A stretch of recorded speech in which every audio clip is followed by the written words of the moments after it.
ಗುರು ಬ್ರಹ್ಮ ಗುರು ವಿಷ್ಣು ಗುರುದೇವೋ ಮಹೇಶ್ವರ ಗುರು ಸಾಕ್ಷಾತ್ ಪರಬ್ರಹ್ಮ ತಸ್ಮೈ ಶ್ರೀ ಗುರುವೇ ನಮಃ.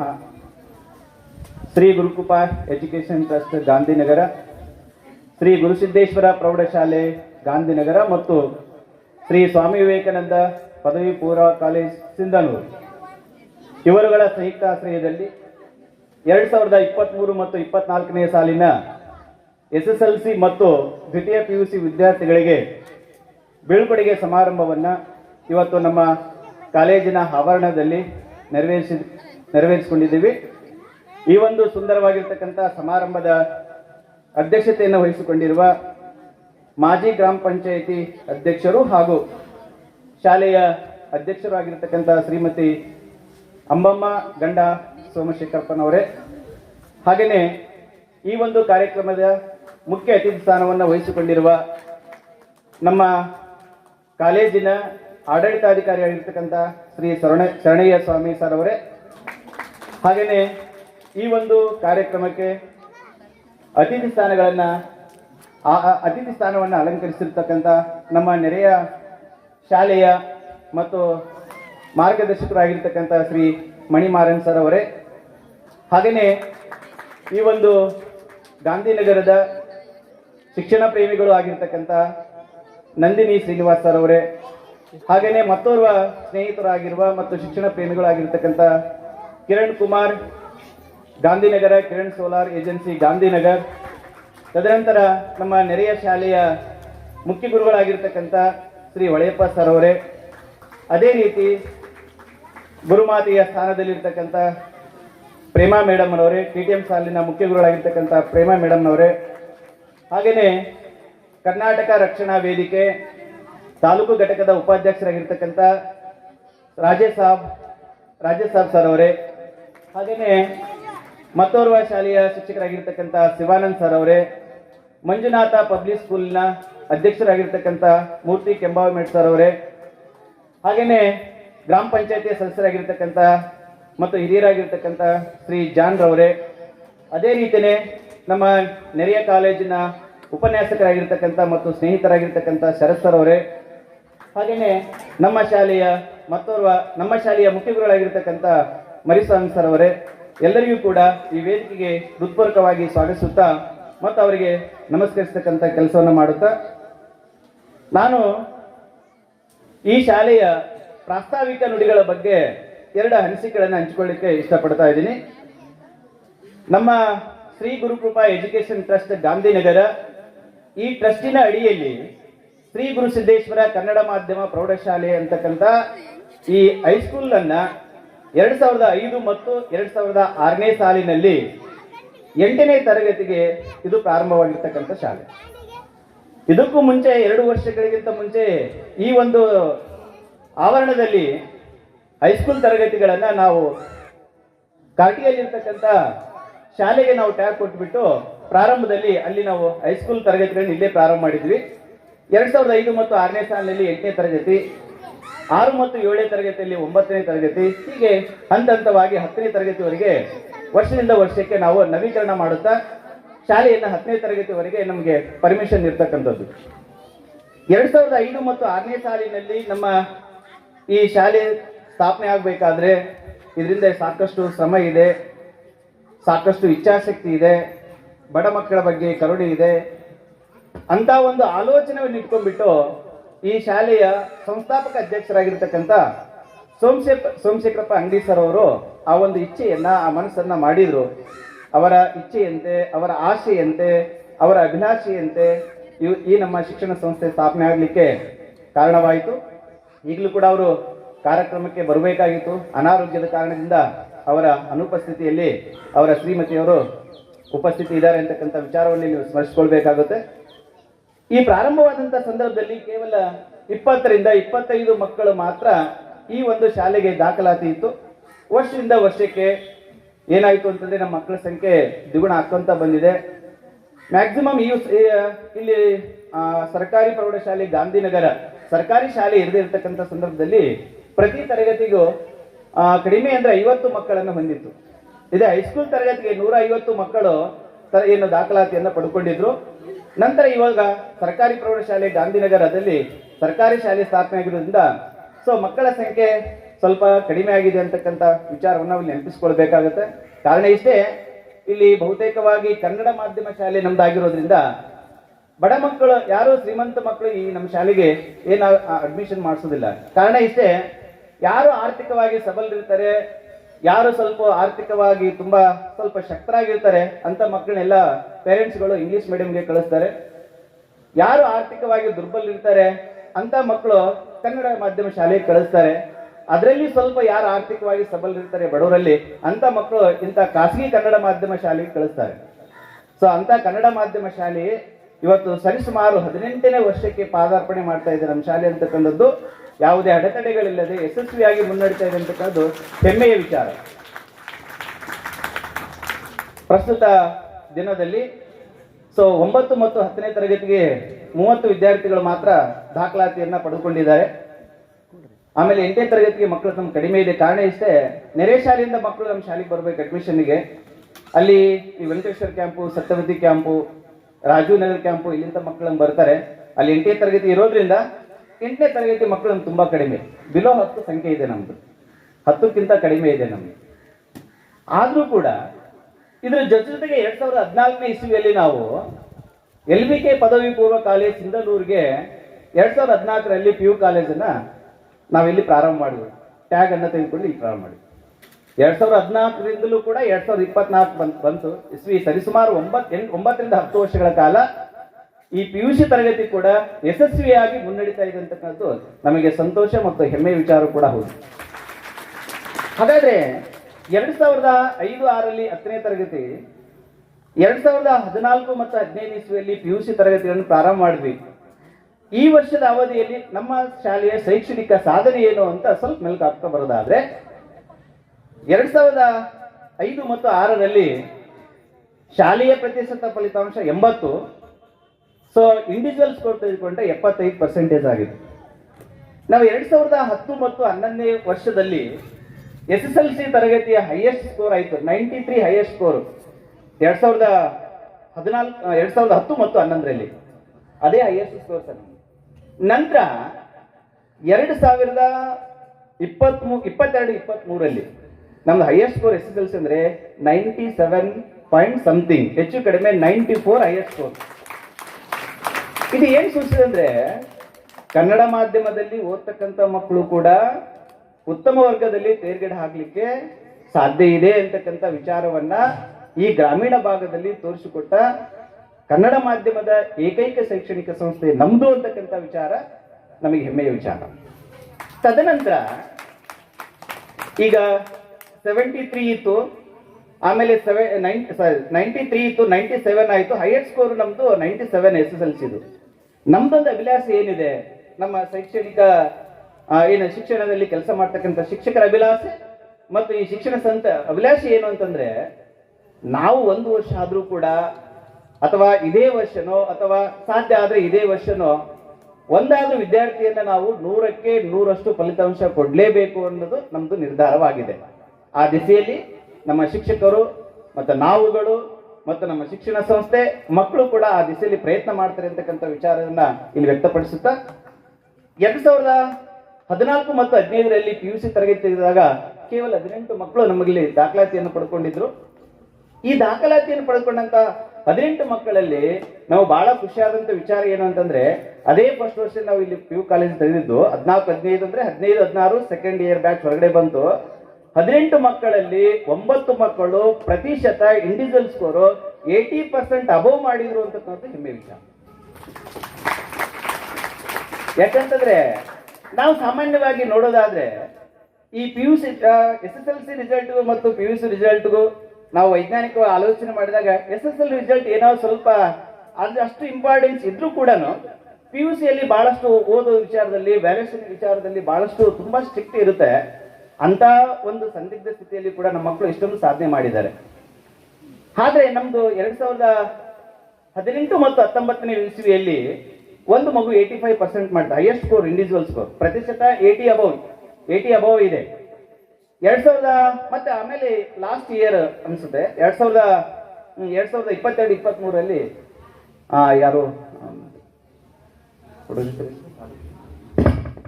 ಒಂದು ಹುಡುಗ ವೆಂಕಟೇಶ್ವರ ಕ್ಯಾಂಪ್ ಹುಡುಗ ಪ್ರತಿಶತ 89 ಸ್ಕೋರ್ ಮಾಡಿ. ಬಸವರಾಜ್ ವೀರೇಶ್ ತಂದೆ ಆದಪ್ಪನ ಹುಡುಗ ಇಲ್ಲೇ ಪ್ರಥಮ PUC ಮತ್ತು ದ್ವಿತೀಯ PUC ಇಲ್ಲೇ ಅಭ್ಯಾಸ ಮಾಡಿಬಿಟ್ಟು ಪ್ರತಿಶತ 89 ಸ್ಕೋರ್ ಮಾಡಿದನು. ಅದಾದ್ಮೇಲೆ 2022-23ನೇ ಸಾಲಿನಲ್ಲಿ ಇದೇ ಕಾಲೇಜಿನ ನಮ್ಮಲ್ಲೇ ಮಿನಿಮಮ್ 14 ವರ್ಷ ಓದಿದ್ರು. ಬೇಬಿ ಕ್ಲಾಸ್ 1ನೇ ತರಗತಿ, 2ನೇ ತರಗತಿ, 1ರಿಂದ 10ನೇ ತರಗತಿ, 11ರಿಂದ 12ನೇ ತರಗತಿ ಇಲ್ಲೇ ಓದಿದಂತ ನಮ್ಮ ಶಾಲೆ ವಿದ್ಯಾರ್ಥಿನಿ ಪದ್ಮಾವತಿ ಅಂತ ಹೇಳ್ಬಿಟ್ಟು 92 ಸ್ಕೋರ್ ಮಾಡಿದ್ರು. 92%. ಇದು ಸಾಮಾನ್ಯ ಸ್ಕೋರ್ ಅಲ್ಲ. ಇದು ಗ್ರಾಮೀಣ ಭಾಗದಲ್ಲಿ ಇಷ್ಟೊಂದು ಪರ್ಸೆಂಟೇಜ್ ಅನ್ನ ಮಾಡೋದು ಅಷ್ಟೊಂದು ಸುಲಭವಲ್ಲ. ಬಟ್ ವಿಶೇಷ ಏನಂದ್ರೆ, ಇನ್ನೊಂದು ವಿಶೇಷ ಏನಂತಂದ್ರೆ, ಈ ಒಂದು ಶೈಕ್ಷಣಿಕ ಸಾಧನೆಗೆ ಇಲ್ಲಿರ್ತಕ್ಕಂಥ ಶಿಕ್ಷಕರ ಶ್ರಮ, ಆಮೇಲೆ ಈ ನಮ್ಮ ಶೈಕ್ಷಣಿಕ ಸಂಸ್ಥೆಯ ಬೆಂಬಲದಿಂದಾಗಿ ಇಷ್ಟೆಲ್ಲ ನೀವುಗಳು ಸಾಧನೆ ಮಾಡಲಿಕ್ಕೆ ಸಾಧ್ಯವಾಗಿದೆ ಅಂತಕ್ಕಂಥ ವಿಚಾರವನ್ನು ನೆನಪಿಸಿಕೊಳ್ಬೇಕಾಗುತ್ತೆ. ಅದೇ ರೀತಿನೇ ಬರೀ ಶೈಕ್ಷಣಿಕ ಸಾಧನೆಯ ಜೊತೆಗೆ ಅಷ್ಟೇ ಅಲ್ಲ, ಅನೇಕ ಕ್ರೀಡಾ ಚಟುವಟಿಕೆಗಳಲ್ಲಿ ಮತ್ತು ಸಾಂಸ್ಕೃತಿಕ ಚಟುವಟಿಕೆಗಳಲ್ಲಿ ಕೂಡ ಸಾಕಷ್ಟು ಸಾಧನೆಯನ್ನು ಮಾಡಿದ್ದಕ್ಕೆ ಇಲ್ಲಿ ನೆನಪಿಸಿಕೊಳ್ಬೇಕಾಗುತ್ತೆ. ಉದಾಹರಣೆಗಾಗಿ ವಿಶೇಷ ವಿಕಲಚೇತನ ಮಗು ನಮ್ಮ ಶಾಲೆಯಲ್ಲಿ ಸುಮಾರು 10ನೇ ತರಗತಿಯಲ್ಲಿ 4 ಮಕ್ಕಳು ಅನ್ಸುತ್ತೆ, 4 ಮಕ್ಕಳು ವಿಶೇಷ ವಿಕಲಚೇತನ ಮಕ್ಕಳಿದ್ದಾರೆ ಸರ್. ಕ್ಯೂಟ್ ಇದ್ದಾರೆ, ಮಾತಾಡ್ಲಿಕ್ಕೆ ಬರ್ತಾ ಇಲ್ಲ, ಕೆಲವರು ಕುಂಟಿದ್ದಾರೆ, ನಡಿಲಿಕ್ಕೆ ಬರ್ತಾ ಇಲ್ಲ. ಹಾಗಂತ ಆ ಮಕ್ಕಳನ್ನ ಯಾವಾಗ್ಲೂ ಕಡೆಗಣಿಸಿಲ್ಲ. ನಮ್ದು ಹೆಂಗಿದೆ ಶಾಲೆ ಅಂತಂದ್ರೆ ವೈವಿಧ್ಯಮಯದಿಂದ ಕೂಡಿದ. ಯಾಕೆ? ಎಲ್ಲಾ ರೀತಿ ಮಕ್ಕಳು ಇಲ್ಲಿದ್ದಾರೆ. ಬಡವರು ಇದ್ದಾರೆ, ಮಧ್ಯಮ ವರ್ಗದವರಿದ್ದಾರೆ, ಕೆಲವು ಮಕ್ಕಳು ಶ್ರೀಮಂತರಿದ್ದಾರೆ, ನೋಡಿಲಿ ಹೆಣ್ಣುಡುರು ಇದ್ದಾರೆ, ಗಂಡುಡುರು, ಕೋ ಎಜುಕೇಶನ್, ವೈವಿಧ್ಯತೆ ಅಂದ್ರೆ ಎಲ್ಲದಲ್ಲಿ ಬೇರೆ ಬೇರೆ ಜಾತಿ ಮಕ್ಕಳು ಇದ್ದಾರೆ. ವಿಶೇಷ ವಿಕಲಚೇತನ ಉಳ್ಳಂತ ಮಕ್ಕಳು ಕೂಡ ಇದ್ರೂ ಕೂಡ ಯಾವ ಮಕ್ಕಳನ್ನು ಕೂಡ ನಾವು ತಾರತಮ್ಯ ಮಾಡೋದು. ಅದಕ್ಕೆ ಕಾರಣ ಒಂದೇ ಇಷ್ಟೇ. ಹಾಗಾದ್ರೆ ಅಂತ ಮಗುವನ್ನ ಗುರುತಿಸಿ ನಾವು ಕ್ರೀಡಾ ಚಟುವಟಿಕೆಯಲ್ಲಿ 2022-23ನೇ ಸಾಲಿನಲ್ಲಿ ಆ ಮಗುವಿಗೆ ನಾವು ಪ್ರೋತ್ಸಾಹ ಕೊಟ್ವಿ. ಪಾಲಕರ ಸಹಕಾರದಿಂದ, ಆಮೇಲೆ ಈ ನಮ್ಮ ಸರ್ಕಾರಿ ಇಲಾಖೆಯ ಸಹಕಾರದಿಂದ ಇವತ್ತು ಆ ಮಗು ಓಟದ ಸ್ಪರ್ಧೆಯಲ್ಲಿ ರಾಜ್ಯ ಮಟ್ಟಕ್ಕೆ ಪ್ರಥಮ ಸ್ಥಾನ ಪಡೆದಿರೋದು ನಿಮಗೆಲ್ಲ ಗೊತ್ತಿರುತ್ತೆ.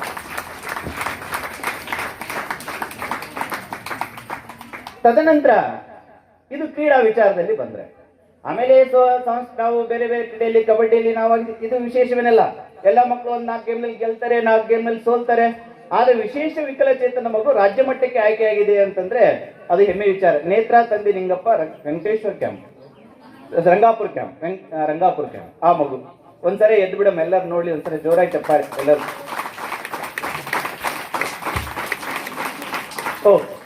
ನಂತರ ಈ ಪ್ರತಿಭಾ ಕಾರಂಜಿ ಅಂತಕ್ಕಂಥ ಸ್ಪರ್ಧೆಯಲ್ಲಿ ಕೂಡ ನಂದಿನಿ ತಂದೆ ಶರಣಪ್ಪ ನಮ್ಮ ಶಾಲೆ 9ನೇ ತರಗತಿ ವಿದ್ಯಾರ್ಥಿನಿ, ಈ ಮಗು ಕೂಡ ತಾಲೂಕು ಮಟ್ಟಕ್ಕೆ ಛದ್ಮವೇಷೆಯಲ್ಲಿ ಪ್ರಥಮ ಸ್ಥಾನವನ್ನು ಪಡೆದುಕೊಂಡಿರ್ತಕ್ಕಂಥದ್ದು ನಮಗೆ ಹೆಮ್ಮೆಯ ವಿಚಾರ. ಸೊ ನಂತರ 18 ವರ್ಷಗಳಲ್ಲಿ ಇವತ್ತು ಯಾವುದಾದ್ರೂ ನಮಗೆ ಪ್ರತಿಫಲ ಸಿಗ್ಬೇಕಾಗಿತ್ತು ಅಂತಂದ್ರೆ ಅದಕ್ಕೆ ಸಾಕಷ್ಟು ಶ್ರಮ ಬೇಕು. ಶ್ರಮ ಇದ್ದಾಗ ಮಾತ್ರ ಪ್ರತಿಫಲ ಸಿಗುತ್ತೆ. ಉದಾಹರಣೆಗಾಗಿ ನಾವೊಂದು ಮಾವಿನ ಮರದಿಂದ ಫಲವನ್ನ ಬಯಸಬೇಕಾದ್ರೆ, ಅದರಿಂದ ನಾವು ಹಣ್ಣನ್ನ ತಿನ್ಬೇಕು ಅಂತ ಬಯಸಿದ್ರೆ ಬೀಜ ಹಾಕ್ಬೇಕು, ಸಸಿ ಹೊಡಿಬೇಕು, ಅದಕ್ಕೆಲ್ಲ ನೀರು ಗೊಬ್ಬರ ಹಾಕ್ಬೇಕು, ಗಿಡ ಆಗುತ್ತೆ, ಮರವಾಗುತ್ತೆ. ಸರಿಯಾಗಿ ಜೋಪಾನ ಮಾಡಿದಾಗ ಅದು ಕೊನೆಗೊಮ್ಮೆ ನಮಗೆ ಫಲ ಕೊಡುತ್ತೆ. ಹಾಗಾದ್ರೆ ಫಲ ಬರಬೇಕಾದ್ರೆ ಸಾಕಷ್ಟು ಶ್ರಮ ಬೇಕು ಅನ್ನೋದಂತ ವಿಚಾರ. ಹಾಗಾದ್ರೆ ಈ ನಮ್ಮ ಶಾಲೆ ಈ 18 ವರ್ಷಗಳಲ್ಲಿ ಸಾಕಷ್ಟು ಫಲವನ್ನು ನೀಡಿದೆ. 18 ವರ್ಷ ಆದ್ಮೇಲೆ ಸುಮಾರು ಈ 4 ವರ್ಷದಿಂದ ಫಲ ಕೊಡ್ತಾ ಇದೆ ಅಂತ. ಹಾಗಾದ್ರೆ ಏನ್ ಫಲ ಕೊಟ್ಟಿದೆ ಅಂತಂದ್ರೆ, ಈ ನಮ್ಮ ಶಾಲೆಯಲ್ಲಿ ಓದಿರ್ತಕ್ಕಂಥ ವಿದ್ಯಾರ್ಥಿಗಳು SSLC ಶೈಕ್ಷಣಿಕ ಸಾಧನೆ ಮೇಲೆ ಅನೇಕ ಹುದ್ದೆಗಳನ್ನು ಪಡ್ಕೊಂಡಿದ್ದಾರೆ. ನಾವು ಲಾಸ್ಟ್ ಇಯರ್ ಸುಮಾರು 3-4 ವರ್ಷಗಳ ಹಿಂದ್ಗಡೆ ಆ ಮಕ್ಕಳಿಗೆಲ್ಲ ಕರೆದು ಸನ್ಮಾನ ಮಾಡಿದ್ವಿ.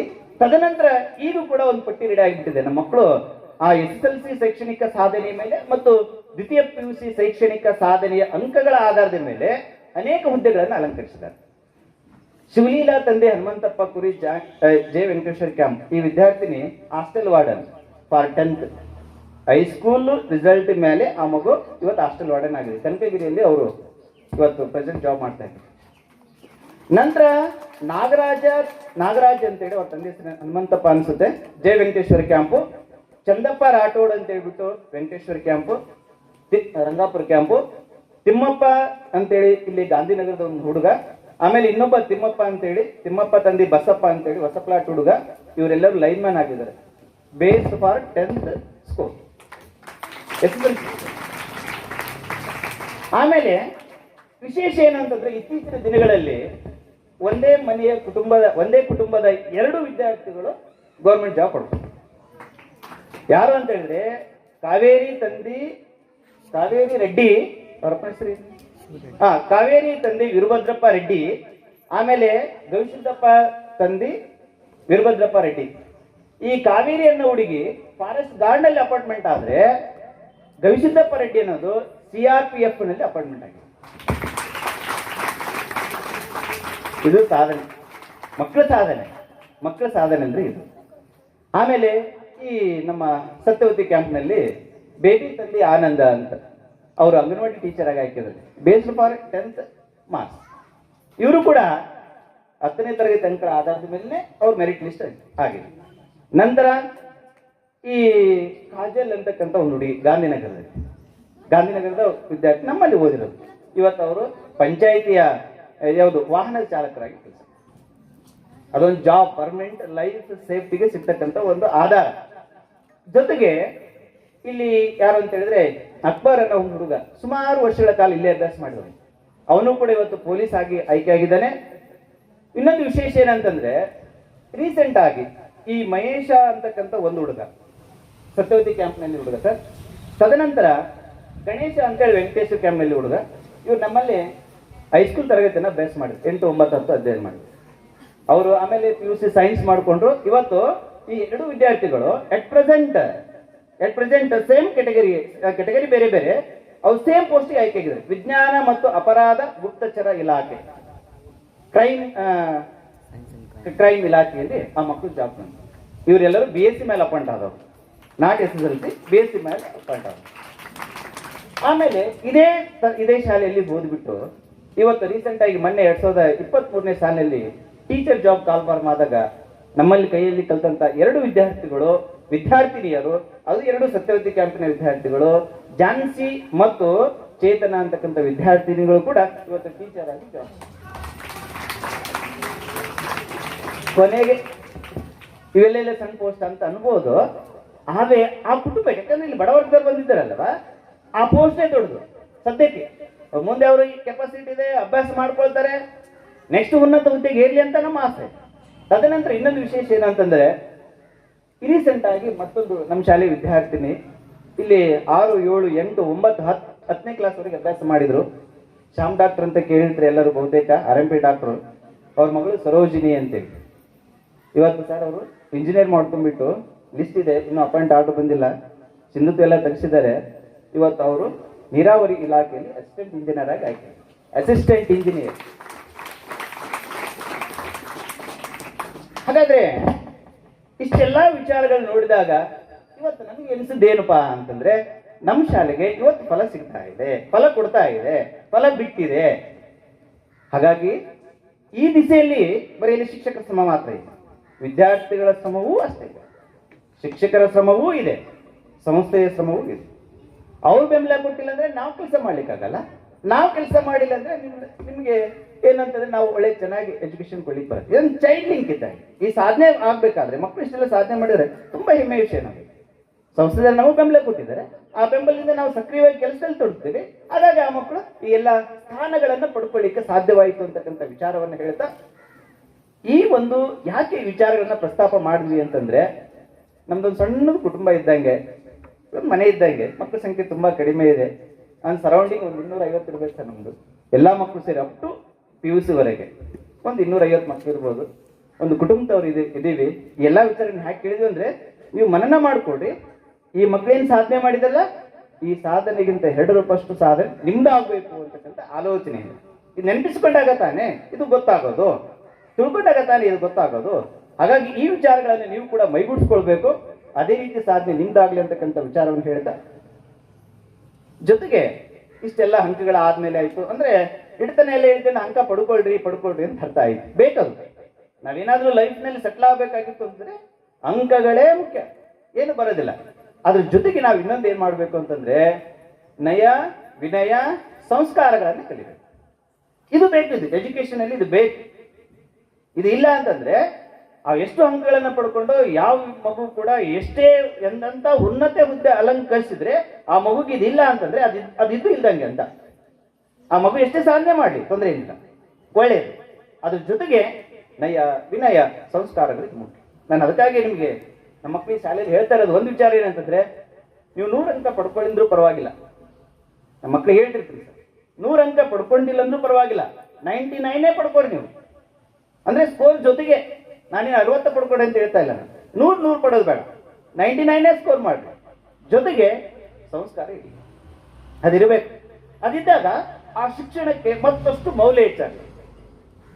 ಅಥವಾ ನೀವು ಪಡೆದಂತ ಆ ಒಂದು ವಿದ್ಯೆಗೆ ಅದು ಪಡೆದಂತ ಹುದ್ದೆಗೆ ಮತ್ತಷ್ಟು ಬೆಲೆ ಹೆಚ್ಚಾಗಬೇಕಾಯ್ತಂದ್ರೆ ಈ ವಿದ್ಯೆ ವಿನಯ ಸಂಸ್ಕಾರ. ಏನ್ ಸರ್ ವಿದ್ಯೆ ವಿನಯ ಸಂಸ್ಕಾರ ಅಂದ್ರೆ ಏನು? ಯಾರ ಜೋಡಿ ಹೆಂಗ್ ಮಾತಾಡ್ಬೇಕು, ಯಾರ ಜೋಡಿ ಯಾವ ರೀತಿಯಾಗಿ ವರ್ತನೆ ಮಾಡ್ಕೋಬೇಕು, ಇದು ನಾವು ಮೈ ಬಿಡಿಸ್ಕೊಳ್ಳೇಬೇಕು. ಅದಿಲ್ಲ ಅಂದ್ರೆ ಅದಕ್ಕೆ ಹೇಳ್ತು ಕುವೆಂಪು, ಏನಾದರೂ ಆಗು ಮೊದಲು ನೀನು ಮಾನವನ. ಮನುಷ್ಯ ಅಂತ ಏನು? ಈ ಎಲ್ಲಾ ಗುಣಗಳಿದ್ರೆ ಮನುಷ್ಯ ಅನ್ಬೇಕು, ಇದರ ಗುಣ ಇಲ್ಲ ಅಂದ್ರೆ ಮನುಷ್ಯ. ಅದಕ್ಕೆ ಕುವೆಂಪು ಮಾತು ಹೇಳಿದಾರಲ್ಲ, ಏನಂತ? ಏನಾದರೂ ಆಗು ಮೊದಲು ನೀನು ಮಾನವನ. ಹಾಗಾಗಿ ನಾವು ಮನುಷ್ಯರಾಗ್ತಕ್ಕಂಥ ಕೆಲಸ ಮಾಡೋದ್ರ ಜೊತೆಗೆ ನಮ್ಮ ಗುರಿ ಮತ್ತು ಉದ್ದೇಶಗಳು ನಮ್ಗೆ ಈಡೇರಿಸಬೇಕಂತಕ್ಕಂಥ ವಿಚಾರ ಹೇಳ್ತಾ, ಗುರುಗಳ ಜೊತೆಗೆ ಮಾತಾಡ್ಬೇಕಾದ ಸಂದರ್ಭದಲ್ಲಿ ನಯವಿನಯ ಇರಲಿ, ತಾಯಿ ಜೊತೆ ಮಾತಾಡ್ಬೇಕಾದ್ರೆ ಪ್ರೀತಿ ಇರಲಿ, ಗುರುಗಳ ಹತ್ರ ಮಾತಾಡ್ಬೇಕಾದ್ರೆ ಗೌರವ ಇರಲಿ, ತಾಯಿ ಜೊತೆಗೆ ಮಾತಾಡ್ಬೇಕಾದ್ರೆ ಪ್ರೀತಿ ಇರಲಿ, ತಂದೆಯ ಜೊತೆಗೆ ಮಾತಾಡ್ಬೇಕಾದ್ರೂ ಕೂಡ ನಯವಿನಯ ಇರಲಿ. ಯಾರ್ಯಾವ ಜೋಡಿ ಯಾವ್ಯಾವ ರೀತಿ ಮಾತಾಡಬೇಕು ಅದೇ ರೀತಿ ಮಾತಾಡಿದಾಗ ಮಾತ್ರ ನಮಗೂ ಮತ್ತು ಇತರರಿಗೆ ಒಳ್ಳೆ ಮೌಲ್ಯ ಬರುತ್ತೆ ಅಂತಕ್ಕಂಥ ವಿಚಾರವನ್ನು ಹೇಳುತ್ತಾ, ಇನ್ನು 2 ವಿಚಾರಗಳನ್ನು ಬಿಟ್ಟು ಈ ಕಣ್ಣಿಗುಳಿತು. ಸರ್, ರೀಸೆಂಟ್ ಆಗಿ ನಮ್ಮ ಶಾಲೆಯಲ್ಲಿ ಓದಿರ್ತಕ್ಕಂಥ ಮತ್ತೊಬ್ಬ ವಿದ್ಯಾರ್ಥಿನಿ, ಸಂಗೀತ ಅಂತಕ್ಕಂಥ ಒಂದು ವಿದ್ಯಾರ್ಥಿನಿ ನಮ್ಮಲ್ಲಿ ಒಂದು ಸ್ವಲ್ಪ ದಿನ ಕೆಲಸ ಮಾಡಿದ್ರು. ಅವರು ರೀಸೆಂಟ್ ಆಗಿ ನ್ಯಾಯಾಲಯದಲ್ಲಿ ಪರಿಚಾರಿಕೆಯಾಗಿ ಆಯ್ಕೆ ಆಗಿದ್ದಾಳೆ, based on 10th marks. And also another one Venkateshwara camp ಹುಡುಗಿ ಸವಿತಾ ಗ್ವಾತಿಗಿ ಅಂತ ಹೇಳ್ಬಿಟ್ಟು, ಬಸಪ್ಪ ಅವರ ಹೆಸರು, ವೆಂಕಟೇಶ್ವರ ಕ್ಯಾಂಪ್ ಹುಡುಗಿ, ಮರ್ತಿದ್ದೆ, ನಾನು ನೆನಪಿಸ್ಕೊಳ್ಬೇಕಾಯ್ತು ಸಂದರ್ಭದಲ್ಲಿ. ಆ ಹುಡುಗಿ ಸರ್ ನಮ್ಮಲ್ಲಿ ಕೂಡ 8, 9, 10, 11, 12ನೇ ತರಗತಿ ಓದಿ ಇವತ್ತು CET ಎಕ್ಸಾಮ್ ಫೇಸ್ ಮಾಡಿ ಇವತ್ತು SB ಆಗಿ ಅಪಾಯಿಂಟೆಡ್ ಆಗಿ ಕುಷ್ಟಗಿಯಲ್ಲಿ ಗೌರ್ಮೆಂಟ್ ಹಾಸ್ಪಿಟಲ್ನಲ್ಲಿ ಕ್ಲಾರಿಕಲ್ ಪೋಸ್ಟ್ ಅನ್ನು ಪಡ್ಕೊಂಡಿದ್ದಾರೆ ಅಂತಕ್ಕಂಥ ವಿಚಾರ ನೆನಪಿಸ್ಕೊಳ್ಬೇಕಾಗುತ್ತೆ. ಸೊ ಇಷ್ಟೆಲ್ಲ ಆದಮೇಲೆ ನಾನೊಂದು ಸಣ್ಣ ಕತೆ ಹೇಳ್ಬಿಡ್ತೀನಿ, ಇಲ್ಲಿ ನನ್ನ ಪ್ರಸ್ತಾವನೆ ಭಾಷಣ ಮುಗಿಸ್ತೀನಿ. ನಾವು ಬೇರೆ ಬೇರೆ ವರ್ಗದಿಂದ ಬೇರೆ ಬೇರೆ ಕೆಟಗರಿಯಿಂದ ಬಂದೀವಿ. ನಮ್ಮ ಬ್ಯಾಕ್ಗ್ರೌಂಡ್ ಬೇರೆ ಬೇರೆ ಇದೆ. ಕೆಲವೊಬ್ರು ಶ್ರೀಮಂತರಿರ್ಬೋದು, ಬಡವರು ಇರ್ಬೋದು. ಆದ್ರೆ ಅವೆಲ್ಲವನ್ನು ಬದಿಗೊತ್ತಬೇಕು. ನಾವೆಲ್ಲರೂ ಒಂದೇ ಶಾಲೆ ಅಂತ ಬಂದಾಗ ಎಲ್ಲರೂ ಅದಕ್ಕಾಗಿ ಯೂನಿಫಾರ್ಮ್ ಮಾಡ್ತಾರೆ, ಎಲ್ಲರೂ ಒಂದೇ ಇರ್ಲಿ ಅಂತ, ಒಂದೇ ರೀತಿ ಇರ್ಲಿ ಅಂತ. ಹಾಗಾಗಿ ಏನಾಯ್ತು ಅಂತಂದ್ರೆ, ಒಂದು ಕುಟುಂಬ ಇತ್ತಂತೆ, ಒಂದು ಸಣ್ಣ ಕುಟುಂಬ ಇತ್ತು. ತಂದೆ, ತಾಯಿ, ಒಂದು ಹೆಣ್ಮಗು. ಒಂದ್ಸಲ ಆ ಮಗು ಚಿಕ್ಕ ಇದ್ದಾಗ ತಾಯಿ ಕಳ್ಕೊಂಡ್ರು. ಆ ಮಗು ಅಪ್ಪ ಮತ್ತು ಮಗಳು ಇಬ್ಬರೇ ಇದ್ದಂತೆ. ಇರ್ಬೇಕಾ ಸಂದರ್ಭದಾಗ ಏನಾಯ್ತು ಅಂತಂದ್ರೆ, ಆ ಸಣ್ಣ ಮಗು ಇದ್ದಾಗ ತಂದೆ ಏನ್ ಬೇಕು ಅದನ್ನೆಲ್ಲ ಪೂರೈಸಿದ. ಮಗು ಹೈಸ್ಕೂಲಿಗೆ ಬಂತು, ಒಂದು ಸಣ್ಣ ಮೊಬೈಲ್ ಕೊಟ್ರಂತೆ. ತಂದೆಯಿಂದ ಆಕೆ ಸ್ವಲ್ಪ ದೂರ ಆದ್ಲಂತೆ. PUC ಹೋದ್ಲಂತೆ, ಆಂಡ್ರಾಯ್ಡ್ ಮೊಬೈಲ್, ಸ್ಮಾರ್ಟ್ ಫೋನ್ ಅಂತಿರಲ್ಲ ಅದನ್ನು ಕೊಟ್ಟಂತೆ. ತಂದೆಯಿಂದ ಮತ್ತೊತ್ತು ದೂರ ಆದಂತೆ. ಅಂದ್ರೆ ಏನಾಗುತ್ತಂದ್ರೆ, ಮೊಬೈಲ್ ಅಟ್ಯಾಚ್ಮೆಂಟ್ ಇದ್ದಾಗ ಕುಟುಂಬದಿಂದ ನಾವು ಸ್ವಲ್ಪ ಹಿಂಸರಿತೀವಿ, ಅಟ್ಯಾಚ್ಮೆಂಟ್ ಕಡಿಮೆ ಆಗುತ್ತೆ. ಅಂದ್ರೆ ಯಾಕಂದ್ರೆ ಹೆಚ್ಚು ಕಾಲ ಅದರಲ್ಲಿ ಕಳಿತೀವಿ ಅಂತ. ಹಾಗಾಗಾಯ್ತು. ನೆಕ್ಸ್ಟ್ ಏನಾಯ್ತು, ಹಿಂಗೆಲ್ಲ ಹಿಂದೆ ಸರಿತಾ ಹೋದ ಹಾಗೆ PUCಗೆ ಇಂಜಿನಿಯರಿಂಗ್ ಅಡ್ಮಿಷನ್ ಮಾಡಿಸಿದ್ರಂತೆ. ಮಗಳು ಕೇಳಿದಂತೆ, ಅಪ್ಪ ನಂಗೆ ಲ್ಯಾಪ್ಟಾಪ್ ಬೇಕು ಅಂತ. ಇಲ್ಲಮ್ಮ, ನನಗೆ ಇರೋದೇ ಪೇಮೆಂಟ್ ತುಂಬಾ ಕಡಿಮೆ ಇದೆ, ನಾನು ದುಡ್ಡು ಕೊಡಬೇಕು 40,000, 45,000 ಬೇಕು ಲ್ಯಾಪ್ಟಾಪ್ ತಗೋಬೇಕಾದ್ರೆ, ನನ್ನ ಹತ್ರ ಇಲ್ಲ, ಕೊಡಿಸ್ತೀನಿ, ಇಲ್ಲ ಅಂತೆಲ್ಲ, ಸ್ವಲ್ಪ ದಿನ ಟೈಮ್ ಕೊಡುವ. ನನ್ಗೆ ಮಗಳಿಗೆ ಸಿಟ್ಟು ಬಂದ್ಬಿಡುತ್ತಂತೆ. ಅಪ್ಪ ನನಗೆ ಹೇಳಿದ್ರೆ ಕೊಡಿಸ್ತಾ ಇಲ್ಲ. ಸಣ್ಣ ಫೋನ್ ಕೊಡಿಸಿದ್ದಾನೆ, ಆಂಡ್ರಾಯ್ಡ್ ಫೋನ್ ಕೊಡಿಸಿದ್ದಾನೆ, 5,000, 6,000, 40,000 ಒಮ್ಮೆಲೆ ಕೊಡಿ ಅಂದ್ರೆ ಎಲ್ಲಿಂದ ಕೊಡು? ಪರಿಸ್ಥಿತಿ ಹೇಗಿತ್ತು ಏನೋ ಗೊತ್ತಿಲ್ಲ. ಮತ್ತೆ ನಂತರ ಒಂದು ಸ್ವಲ್ಪ ದಿನ ಬಿಟ್ಲಂತೆ. ಮತ್ತೆ ತನ್ನ ತಂದೆ ಕೇಳಿದಂತೆ, ಅಪ್ಪ ನಾನು ಒಂದು ಸ್ಕೂಟಿ ಕೊಡ್ಸು. ಈಗ ಲ್ಯಾಪ್ಟಾಪೇ ಕೊಡ್ಸಕ್ಕಾಗಿಲ್ಲ 40,000ರಲ್ಲಿ, ಸ್ಕೂಟಿ ಅಂದರೆ ಅಬೌವ್ 1 lakh ಪ್ರೆಸೆಂಟ್, ಮತ್ತೆ ಎಲ್ಲಿ ಕೊಡ್ಸ್ಲಿಕ್ಕಾಗಲ್ಲ. ಇಲ್ಲಮ್ಮ ನನ್ನಿಂದಿಗೆ ಅಷ್ಟು ಹಣ ಖರ್ಚು ಮಾಡ್ಲಿಕ್ಕೆ ನನ್ನ ಹತ್ರ ಶಕ್ತಿ ಇಲ್ಲ, ಬೇಕಾದ್ರೆ ನಿನಗೆ ಸ್ವಲ್ಪ ದಿನ ಬಿಟ್ಟು ಆದ್ಮೇಲೆ ನಾನೇನು ಮಾಡ್ತೀನಿ, ನಿಮಗೆ ಸ್ಕೂಟಿ ಕೊಡಿಸ್ತೇನೆ. ಮಗಳಿಗೆ ಅಪ್ಪನ ಮೇಲೆ ತುಂಬಾ ಕೋಪ ಬಂತಂತೆ, ತಾಯಿ ಇಲ್ಲ. ಮಗಳ ಕೋಪ ನೋಡ್ಲಿಕ್ಕೆ ತಂದೆಗೆ ಆಗ್ತಾ ಇಲ್ಲ, ಕೊಡಿಸ್ಲಿಕ್ಕೆ ಶಕ್ತಿ ಇಲ್ಲ. ಹಿಂಗೆಲ್ಲ ಆಯ್ತು, ಆಲೋಚನೆ ಮಾಡಿದಂತೆ ಮತ್ತೆ ಬಿಟ್ಟಂತೆ. ಆಮೇಲೆಲ್ಲ ಕಾಲೇಜ್ನಲ್ವಾ ಫ್ರೆಂಡ್ಸ್ ಎಲ್ಲ ಸೇರ್ತಾರೆ. ಸರ್ ನಮ್ಮ ತಂದೆ ತಾಯಿ ಹೇಳ್ತಾರೆ, ತಂದೆಗೆ ಹೇಳ್ತಾರಂತೆ, ನನ್ನ ಫ್ರೆಂಡ್ಸ್ ಎಲ್ಲರೂ ಎಲ್ಲೋ ಟೂರ್ ಹೊಂಟಿದ್ದಾರೆ, ನಾನು ಗೋಗಪ್ಪ ಅಡ್ಡಾಡಿ ಬರ್ತೀನಿ, ಅಮೌಂಟ್ ಕೊಡಪ್ಪ ಅಂದಂತೆ. ಇಲ್ಲಮ್ಮ ಅಷ್ಟು ದುಡ್ಡು ನನ್ನ ಕಡೆ, ಆಮೇಲೆ ಬೇಕಾದ್ರೆ ಕೊಡ್ತೀನಿ, ಈ ಬೇಡ ಮುಂದಿನ ವರ್ಷ ಹೋಗಂತೆ, ಈ ವರ್ಷ ಬಿಟ್ಬಿಡು ಅಂತಂದಾಗ ಮಗಳಿಗೆ ತುಂಬಾ ಕೋಪ. ಇಷ್ಟೇ, ವೆರಿ ಸಿಂಪಲ್. ಕೇಳಿದ, ತಂದೆಯನ್ನು ಕೇಳಿದ್ದು, ಕೊಡ್ಸ್ಲಿಕ್ಕೆ ಆಗಿಲ್ಲ, ಸಿಟ್ಟು ಬಂತು, ಬಹಳ ಸಿಟ್ಟು ಬಂದ್ಬಿಟ್ಟು ಒಳಗೆ ಹೋಗ್ಬಿಟ್ಟು ಡೋರ್ ಹಾಕಿ ಲಾಕ್ ಮಾಡ್ಕೊಂಡು 2 ದಿನ ಹೊರಗೆ ಬರೋಳು ಮಗಳು. ತಂದೆಗೆ ಬಹಳ ಆತಂಕ. ಒಳಗಡೆ ಒಬ್ಬಳೇ ಇದ್ದಾಳೆ, ಲಾಕ್ ಮಾಡ್ಕೊಂಡಿದ್ದಾಳೆ, ಕಿಟಕಿಯೆಲ್ಲ ಹಾಕೊಂಡಿದ್ದಾಳೆ, ಏನ್ ಮಾಡ್ಕೊಂಡೋಳ ಅಂತ ಭಯ. ಮತ್ತೆ ಏನ್ ಮಾಡೋದು? ತಂದೆ ಬಡಿತಾನೆ, ಡೋರ್ ಬಡಿತಾನೆ, ಏನ್ ಮಾಡ್ತಾನೆ ಹೇಳೋದೇ ಇಲ್ಲ. ಏನ್ ಮಾಡೋದು? ನಂತರ ಅವನೇನ್ ಮಾಡಿದ್ರು, ಎದ್ದಾಗ ಒಂದು ಆಲೋಚನೆ ಮಾಡಿ ಒಂದು ಸ್ಲಿಪ್ ಅನ್ನ ಬರೀತಾನೆ, ಚೀಟಿ ಬರೋದು. ಚೀಟಿ ಬರೆದು ಬಿಟ್ಟು ಡೋರ್ ಅನ್ನ ಬಡಿತಾನೆ. ಅವಾಗ್ಲಾದ್ರೂ ರಿಕ್ವೆಸ್ಟ್ ಮಾಡೋಣ, ಕೊಡಿಸ್ತೀನಿ ನಿನಗೆ, ಡೋರಿಂದ ಹೊರಗಡೆ ಬಾ, ನಿನ್ ಜೋಡಿ ಮಾತಾಡ್ಲಿಕ್ಕೆ ಅಂದ್ರೆ ನನಗೆ ಜೀವನೇ ಹೋದಂಗಾಗತ್ತಂತ ಕೇಳ್ಕೊಂಡು ಕೂಡ ಬರಕ್ತಾ ಇಲ್ಲ ಮಗಳು. ತಂದೆ ಮೇಲೆ ತುಂಬಾ ಕೋಪ. ಏನ್ ಮಾಡೋದು? ಹಂಗಾಯ್ತು. ನೆಕ್ಸ್ಟ್ ಏನಾಯ್ತು ಅಂತಂದ್ರೆ, ತಂದೆ ಚೀಟಿ ಬರೆದ, 12 ಗಂಟೆ ಆಯ್ತು, ಡೋರ್ ಬಡ್ದ, ಎದ್ದೇಳಿಲ್ಲ, ಚೀಟಿ ಮಾಡಿಸಿಟ್ಕೊಂಡು ಎದ್ ಮೇಲೆ ಹಾಕೊಂಡು ಬೆಡ್ ಮೇಲೆ ಬಂದು ಮಲ್ಕೊಂಡ್ಬಿಟ್ಟ ಮನೇಲಿ. ಮಾರ್ನಿಂಗ್ 10 ಗಂಟೆಗೆ ಡೋರ್ ಬಡಿಯೋನು, 12 ಗಂಟೆ ಅವರಪ್ಪ ಡೋರ್ ಬಡಿತಾ ಇದ್ದ. ಅದಕ್ಕೆ ಆ ಮಗು ಏನ್ ಮಾಡಿತ್ತು ಅಂತಂದ್ರೆ, ಆಕೆ ಆಲೋಚನೆ ಬಂದು, ಅಪ್ಪ ನಾನು 10 ಗಂಟೆಗೆ ಎಬ್ಸ್ತಾನು, ಡೋರ್ ಬಡಿಯೋನು, ನಾನು ಹೋಗಿಲ್ಲ ಅಂದ್ರೆ ಡೋರ್ ಬಡಿಯೋನು, ಇವತ್ತು ಬಡಿದಿದೆ ಯಾಕೆ ಅಂತ ಡೋರ್ ತಗೊಂಡು ಓಪನ್ ಮಾಡಿ ಹೊರಗಡೆ ಬರ್ತಾಳೆ. ಬರ್ಬೇಕಾದ್ರೆ ತಂದೆ ಬೆಡ್ ಮೇಲೆ ಮಲಗಿರ್ತಾನೆ, ವಿತ್ ಸ್ಲಿಪ್ ಅಂತ ಮೇಲೆ ಇಟ್ಟು. ಸರಿ, ಮತ್ತೇನ್ ಮಾಡೋದು? ತಕ್ಕದು ಓದುದು, ಅದ್ರಾಗೆಲ್ಲ ಡೀಟೇಲ್ಸ್ ಬರ್ದಿದ್ದಪ್ಪ. ಮಗಳೇ, ನಿನ್ನ ಆಸೆ ಈಡೇರಿಸಲಿಕ್ಕೆ ನನ್ನಿಂದ ಸಾಧ್ಯವಾಗಿಲ್ಲ, ನನ್ನನ್ನು ಕ್ಷಮಿಸಿ. ಮದ್ದೇ ಪದ, ಮಗಳೇ, ನಿನ್ನ ಆಸೆ ಆಕಾಂಕ್ಷೆಗಳನ್ನ ಈಡೇರಿಸಲಿಕ್ಕೆ ನನಗೆ ಸಾಧ್ಯವಾಗಿಲ್ಲ, ನನ್ನನ್ನು ಕ್ಷಮಿಸಿ. ಅದರ ಮುಂದೆ ಏನಿತ್ತು ಅಂತಂದ್ರೆ, ನನಗೆ ಇದಕ್ಕಿಂತ ಮುಂಚೆ ಅನಾರೋಗ್ಯಕ್ಕೊಳಗಾಗಿದ್ದೆ, ಟ್ರೀಟ್ಮೆಂಟ್ಗೆ ಹೋಗಿದ್ದೆ. ಅವಾಗ ಡಾಕ್ಟರ್ ಹೇಳಿದ್ರು, ನನ್ನ ಹಾರ್ಟ್ನಲ್ಲಿ ಹೋಲ್ ಇದೆ, ನೀವು ಅದಕ್ಕೆ ಟ್ರೀಟ್ಮೆಂಟ್ ಮಾಡಿಸ್ಕೊಳ್ಬೇಕು ಅಂತ ಹೇಳಿದ್ರು.